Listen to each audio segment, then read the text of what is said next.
Hello කොහොමද අපි අද ඩිනර් එකට මොනවද ලෑස්ති කරගන්නේ කියලා බලමුද? අද මම කහබත් මෙනු එකක් තමයි හදාගන්නේ. මුලින්ම මම රයිස් කුකර් භාජනයේ ලිපෙට තියලා ඒකට මම තෙල් බටර් ටිකක් දාගන්නවා තෙල් චුට්ටකුත් එක්ක. ඊට පස්සේ ඒක රත් වුණාම මම ඒකට කලින්ම කොටාගත්තිපු ඉඟුරු සුදු ලූණු එනසාල් එකතු කරගන්නවා. ඒ ටික හොඳින් ටෙම්පරාදු වෙන්න දීලා මම හොඳින් කවලම් කරගෙන තව මෙතනදී මම බීලූණු ටිකක් එකතු කරගන්නවා. ඒ ටිකත් හොඳින් කවලම් කරලා බැදෙන්න දීලා මම තව මෙතනදී මට මදි කියලා හිතුණ නිසා මම තව එකතු කරගන්නවා එනසාල් තව චුට්ටක්. ඒත් එක්කම අපි තව එකතු කරගන්න ඕන මෙතනට සුවඳ එන්න තවත් රස වෙන්න රම්ප කඩපිංචා කුරුඳු පොතු ටිකක් එකතු කරගෙන ඒකත් හොඳින් ටෙම්පරාදු කරගන්න ඕන. දැන් මෙතනදී මම කලින් සෝදගතිපු හාල් ටික එකතු කරගන්නවා. අපි මෙතනදී අරගෙන තියෙන්නේ සාම්බහාල්. ඒක ඔයගොල්ලෝගේ කැමැත්ත අනුව. තව මෙතනදී මම කහ එකතු කරගන්නවා කහබත් හදන නිසා. ඊට පස්සේ මම වෙනද බත තියෙන ප්‍රමාණයට වතුරත් එකතු කරගෙන බත හොඳින් ඉදෙන්න තියනවා. ලුණු චුට්ටක් එකතු කරගන්න. ඒත් එක්කම මම පරිප්පු එකත් හදන්න සූදානම් වෙනවා. සෝදගති පරිප්පු වලට සුදු ලූණු, බී ලූණු දාගෙන මම මෙතනදී මිරිස් කුඩු තව මම එකතු කරගෙන තියෙනවා. මෙතනදී කහ කුඩුත් එකතු කරගන්න ඕන අපි පරිප්පු එකට. ඊට පස්සේ තව මම මෙතනදී එකතු කරගන්නවා සුවඳ එන්න තව රස වෙන්න රම්බ කඩපිංචා කුරුඳු පොතු ඒවත් එකතු කරගෙන 3-5ක් එකතු කරගන්නවා. ඒත් එක්කම අපේ බතත් දැන් හරියාගෙන තමයි ඉන්නේ. දැන් අපේ පරිප්පු එකට මම මේ ලිපේ තියලා තිබ්බේ. දැන් ඒකට මම පොල් කිරි එකතු කරගන්නවා. හොඳින් හැඳිගාගෙන පරිප්පු එක ඉදෙන්න තියලා තියෙනවා. ඒකටම ගැලපෙන්න මම තව චිකන් කරි එකක් හදාගන්නවා. ඒකට මම ඉස්සෙල්ලම 3-5 මිරිස් කුඩු බෙද ගන්න තමයි මේ ලෑස්ති වෙන්නේ. කොහොම මිරිස් කුඩු 3-5 ඔයාලගේ අවශ්‍ය ප්‍රමාණයට දාගෙන ඒක හොඳින් සුවඳ එනකන් බෙද ගන්න ඕන. ওই විදියට.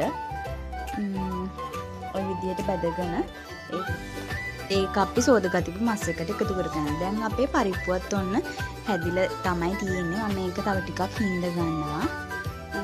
දැන් අර අපි මේ 3-5 බෙදගතිපු භාජනයේම ලිපේ තියලා ඒකට මම චිකන් එක හදාගන්න තෙල් ටිකක් එකතු කරගන්නවා. ඒකට කලින්ම කොටාගතිපු ඉඟුරු සුදු ලූණු කුරුඳු එනසාල් එකතු කරගෙන ඒක ටිකක් තෙලේ ටෙම්පරාදු වෙන්න දෙනවා. මම ඒ ටික ටෙම්පරාදු වෙන්න දීලා මෙතනදී රම්ප කඩපිංචා එකතු කරගෙන හොඳින් ටෙම්පරාදු කරගන්නවා. ඒ ටිකත් හොඳට කවලම් කරගෙන මම මෙතනදී තව බීලූණු එකතු කරගෙන තියෙනවා. ඔන්න එතනදී අපිට උදව්වටත් කෙනෙක් ඇවිල්ලා ඉන්නවා. මට මදි කියලා හිතුණ නිසා මම තව 3-5 මිරිස් කුඩු ටිකක් එකතු කරගෙන ඒකත් හොඳට ටෙම්පරාදු වෙන්න දෙනවා. ඕගොල්ලෝ චිකන් හදන විදිහ කමෙන්ට් එකක් දාන්න අපි දවසක හැමත් හදලා බලමු. මේ දැන් මම මෙතනදී ඔන්න චිකන් ටික ඇතුළට එකතු කරගන්නවා. අඩුපාඩු ඇති ඒවා කමෙන්ට් කරන් යන්න. ඒ ටික හොඳට කවලම් කරගෙන ටිකක් බැදෙන්න තියලා මම ඒ භාජනයේටම වතුර දාලා ඒක චිකන් එකට දාගන්නවා. තව මම මෙතනදී තක්කාලිත් එකතු කරගන්නවා රස වැඩි වෙන්න. එහෙනම් දැන් අපේ චිකන් එකත් හරි ගිහින් තමයි තියෙන්නේ. මම මේ ඒක හැදෙන විදිහ වීඩියෝ කරේ නෑ. ඔන්න දැන් අපේ මෙනු එක බලමු අපි හදපු. අඩුපාඩු තියෙනම් කමෙන්ට් කරන් යන්න. මම තනියට පපඩමුත් බෙදගත්තා. දැන් අපි බත් බෙදාගමු. මං කෙසෙල් කොලයකුත් කපාගෙනම ආවා. ඕගොල්ලොත් කමෙන්ට් කරන් යන්නකෝ කහබත් මෙනු එකට මොනවද ගැලපෙන්නේ කියලා.